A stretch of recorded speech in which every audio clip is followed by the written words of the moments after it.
Baghdad, 2006.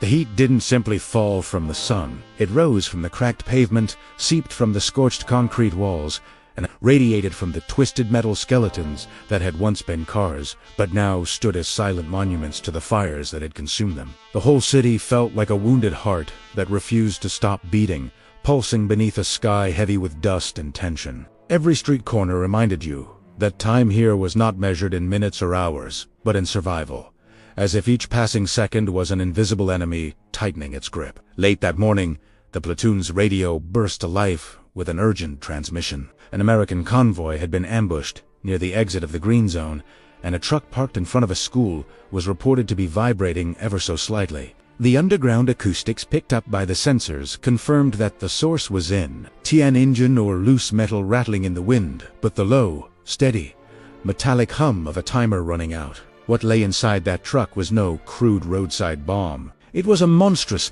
makeshift explosive weighing 2,000 pounds, packed with fertilizer fuel and jagged fragments of an improvised weapon, capable of erasing 3 city blocks, flattening buildings, and sending a shockwave that would rip through everything and everyone nearby. The detonator, disturbingly precise, was connected to an old-model cell phone, a chilling sign of both ingenuity and intent. Yet no signal from the supposed controller had been detected, which was somehow even worse. It meant either the bomber was waiting for the perfect moment, or the device was set to activate on its own. The local EOD unit was already occupied in another sector, and time was running thin. Every moment that passed increased the risk. Vibrations from the environment, electromagnetic interference from pass-in radios, even the rising temperature under the relentless Baghdad sun, any of them could trigger the device prematurely. In that narrowing window of opportunity, the call was made for a different kind of operator. They summoned a member of the Navy SEALs Advanced Unit codenamed Hawkins, 32 years old. With 7 years of service behind him to combat tours in his record and a scar on his shoulder that always burned when the air grew too dry. He wasn't formally an explosives expert, but he carried something more crucial at that moment. Absolute discipline, the ability to think through chaos, and the calm of someone who understood that fear was a luxury he could not afford. When Hawkins arrived at the scene, the street was unervingly empty. Windows were shut tight, curtains hung perfectly still, and the truck sat motionless in the middle of the avenue, its engines silent and its dashboard warped by the heat. The clock on his wrist read 11:32 a.m., and the estimate that ran through his mind was grim.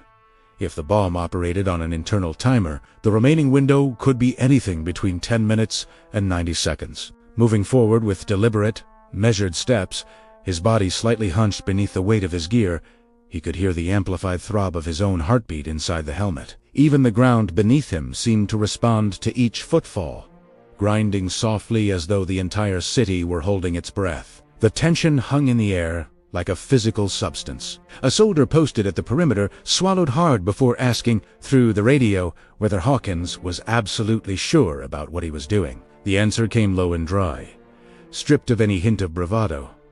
No, but someone has to try and wait. That the invisible countdown began. Hawkins knelt beside the truck and opened the first access panel using the tip of a blade. The moment the metal shifted, he caught the faint, acrid scent of burnt wiring mixed with that unmistakable trace of electrical discharge. Wires in the familiar color screen, red, blue, ran across the compartment. But something felt wrong. The casing that held the detonator wasn't homemade. It was industrial grade, the type used in old military stockpiles. This wasn't just another insurgent booby trap. It was a device built from components siphoned off the Iraqi army long before its collapse, put together by someone who knew exactly what they were doing. The hidden internal clock continued its silent march, and in that smothering quiet, the imagined tick of each second grew louder inside Hawkins' mind. Pressing his palm against the dusty asphalt, he felt a faint vibration running through the ground. Subtle reminder that time was slipping away, invisible and relentless, just like the sweat trickling down his spine. The radio crackled again. His commander's voice sounded distant, strained with fear. How long until it goes off? Hawkins didn't lift his head. Maybe a minute, he said. Maybe it's already counting. That was when he noticed it. Nestled beneath the primary detonator was a second device, thin and deceptively simple, connected by a nearly transparent wire, a redundant trigger, deadly, elegant, and placed with the cold intention of killing whoever tried to disarm the bomb. A trap layered inside another trap, designed by someone who understood that the first victory a bomb technician feels is often the last. The city seemed to freeze around him. Hawkins realized he was now facing not just a bomb, but the mind of the person who built it. With the precision of someone handling their own survival, Hawkins carefully shifted the upper plate aside, revealing 3 internal wires, 1 blue, 1 yellow, and 1 black, the last scorched with soot, as if it had recently endured a surge of high voltage. Before he could study them further, the radio hissed with static, and a voice demanded an update, but he answered without lifting his eyes from the device, speaking in the steady tone of a man holding catastrophe in his hands. "This thing is a labyrinth, and I'm walking into the center." A bead of sweat rolled down the side of his face, burning slightly as it slipped beneath the edge of his helmet. The temperature was climbing past 45 degrees Celsius, and the oppressive heat pressed into his gear, wrapping around his body like a second, suffocating skin. His muscles begged for relief, but his mind forced them into silence. There was no room for discomfort now. He extended his index finger and touched the black wire. It felt stiff, almost brittle. Wires only hardened like that when they had carried high current recently. That told him exactly what he needed to know. This was the power line feeding the second hidden detonator, likely tied to a pressure-based trigger designed to blow if the wrong hands moved too fast or too slow. It was the kind of design that suggested not improvisation, but intention, intellect, and cruelty. Hawkins closed his eyes briefly, shutting out everything except the shape of the device in front of him. When he opened them again, their uncertainty was gone. His voice came out steady and controlled as he whispered, "I found the problem." At that exact moment, a faint shift in shadow caught his peripheral vision. On the rooftop across the street, an insurgent who had been lying in wait finally realized that someone was tampering with the bomb. The man raised a cell phone, thumb hovering over the screen, and pressed down. Hawkins didn't have to look to know what it meant inside his helmet. He heard a soft electronic chirp, a single beep so quiet that most people wouldn't notice it, yet so final that it froze the blood in his veins. The bomb had received its first arming signal, 90 seconds. If he was lucky, the sound didn't echo, but it resonated through him in a way that felt physical, like a thin blade pressed down his spine. Everything around him seemed to tighten at once. The air felt heavier, compressing as if he'd been sealed inside an invisible dome, ready to burst at the slightest vibration.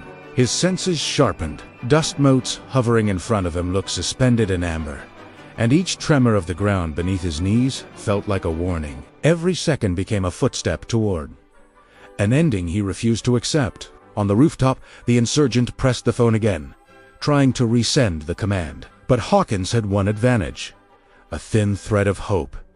The extreme heat radiating from the device was interfering with the phone's signal. The system needed 3 confirmations to fully arm itself. 1 beep had come through. 2 more were possible, or fewer. Hawkins steadied his breath. His visor was fogging, the humidity of his breath trapped inside, and he wiped the interior with his sleeve, a small, instinctive movement that cost him 2 precious seconds. Seconds he did not have. The commander's voice blasted through the radio, tense and raw. "Hawkins! You've got between 60 and 90 seconds!" Hawkins didn't answer. Words now were wasted air. The bomb's construction became clearer with each passing moment. A hierarchy of failsafes layered by someone who understood the psychology of There was the remote detonator, controlled by the insurgent, a thermal detonator primed to trigger once the internal temperature reached a critical threshold, and a pressure-based trigger designed to punish haste or hesitation. 3 different paths to death, and Hawkins had to eliminate all of them simultaneously without making a single wrong move. He ran his fingers gently along the wires, with the caution of someone taming a wild animal by the throat. The black wire vibrated faintly with the received signal, proof that the bomb was listening. But another detail deepened the danger. The wire's insulation felt wrong. It had a false outer layer. The real conductive line was buried beneath a sheath of heat-sensitive material, ready to ignite if pulled too hard or too abruptly. He drew a thin blade from his pouch, the smallest and most precise tool he carried, a sliver of metal honed for moments exactly like this. Moving with painfully slow precision, he peeled back the outer layer. It snapped with a tiny, brittle crack so small it barely registered to the ear, yet enough to send a cold tremor through his heart. The device remained silent for half a second. Then a second beep echoed faintly in his helmet. The insurgent had sent another command. 2 signals had reached their target. Now it was a matter of literal seconds. Hawkins felt his own heartbeat marking the rhythm of his survival, each thump a countdown, each pulse a reminder of how thin the line between life and death had become. He shifted the internal panel just enough to see deeper. Every movement, deliberate, controlled, almost ritualistic. Minimal vibrations, 0 margin for error. And then he saw it, the true core of the secondary system, a slender silver cylinder connected to a makeshift battery. It was a wicked trap, a mechanism designed to detonate based on timing, pressure, or temperature. Remove the battery too fast, and the shock would trigger it. Remove it too slowly, and the internal heat would complete the reaction anyway. It was a design meant not just to kill civilians, but to kill the person attempting to stop it. As Hawkins slid his fingers toward the cylinder, his movements were as delicate as if he were touching a memory, something fragile from a life before war. The radio crackled again, this time with a voice nearly cracking under the strain. "Hawkins, 20 seconds in the worst-case scenario." His reply came short and steady. "I know." He positioned the blade beneath the thermal connector, feeling the faint tremble of the metal, the heat radiating against his palm, the sweat running down his neck, soaking into his vest. His eyes burned from dust and heat, but he kept them open, unwavering. Someone behind him whispered, 10 seconds. Whether it was a lie to push him or the truth no longer mattered. And then the third sound arrived, the final beep, soft yet absolute, the kind of sound that separates men from memories. But Hawkins didn't wait for it. He had already made his decision before the beep pierced the air in a single, controlled motion. He slid the blade beneath the main wire and pulled fast enough that the thermal detonator couldn't react, slow enough to avoid triggering the pressure sensor. The wire snapped with a dry crack. A tiny internal flash flickered deep inside the bomb.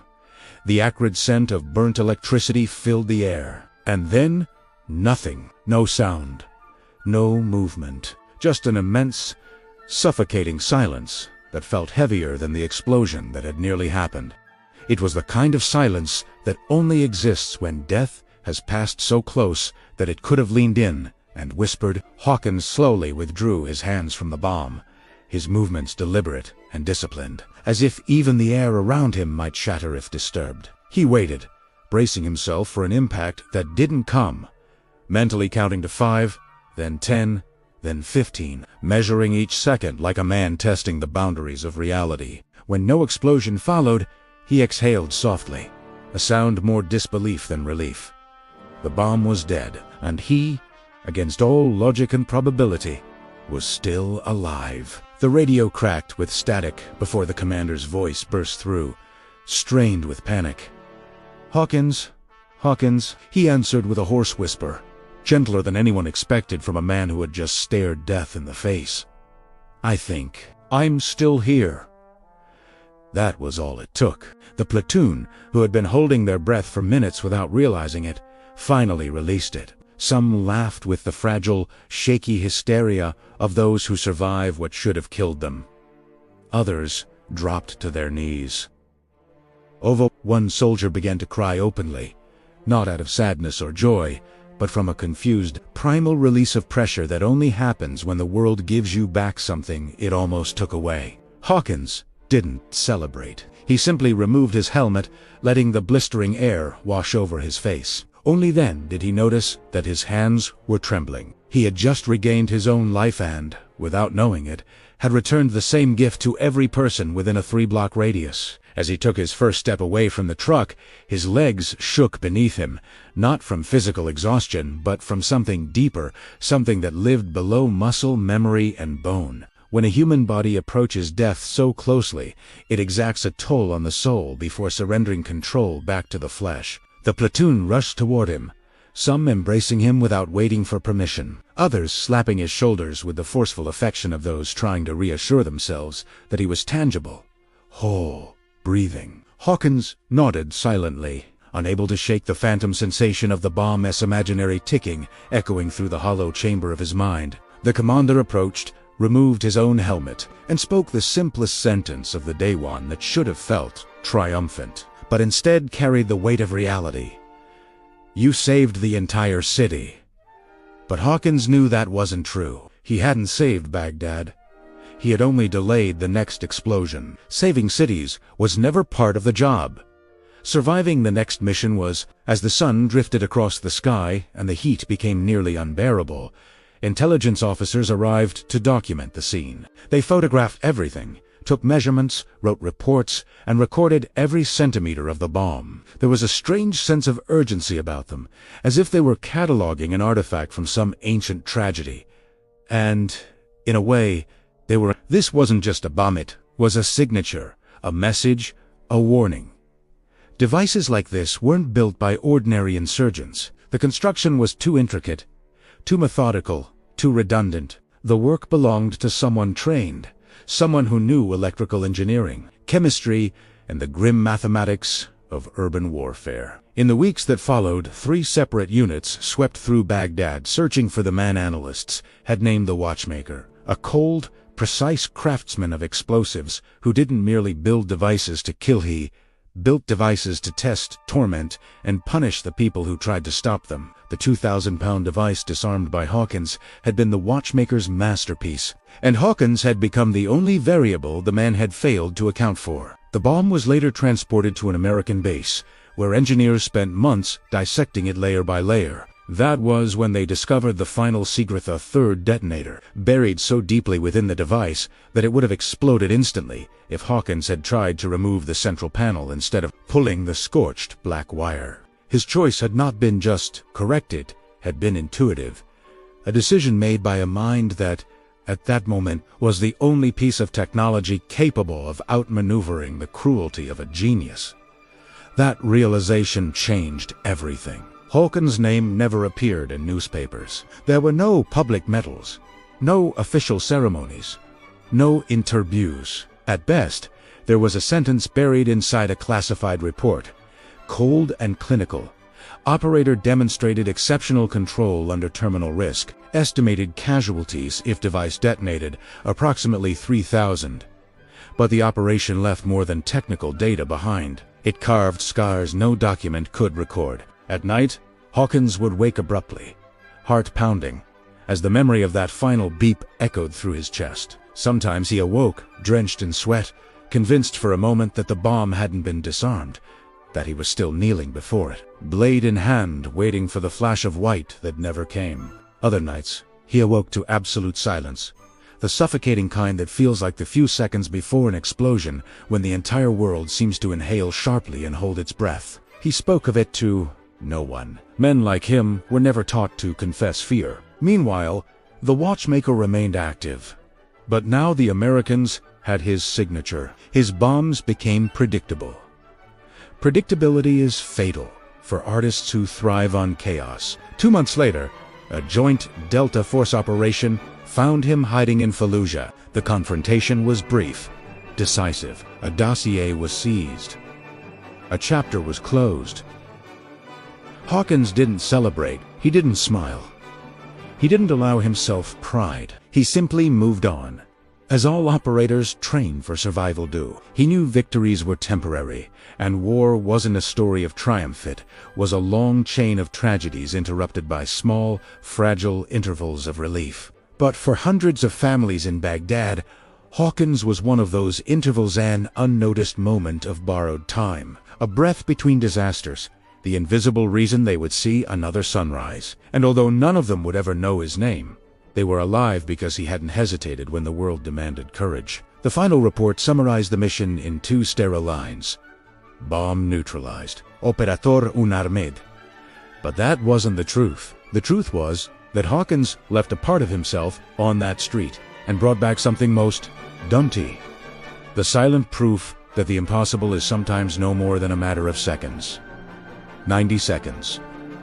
to live or to disappear. From the outside, it seemed like just another mission completed. The paperwork showed numbers, schedules, estimatically organized, emotionless, but the truth couldn't fit into the report's margins. The truth was that Hawkins didn't simply defuse a bomb. He severed the fate of hundreds of human beings who would never know how close they came to oblivion. Children who would return to school the next morning, women carrying groceries through the market, men who woke that day believing it would be ordinary.